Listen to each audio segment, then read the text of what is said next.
أهم 3 نصايح لما تركب ميكروباص. الأولى الفضة، أهم منك.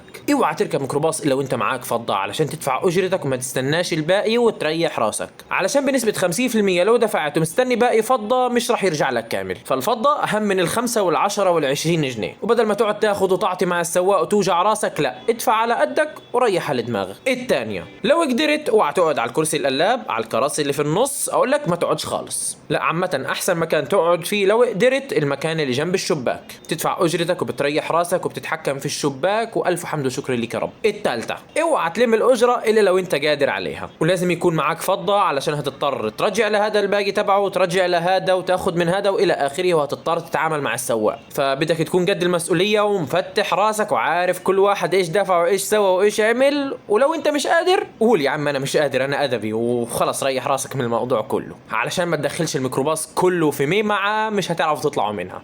شكرا.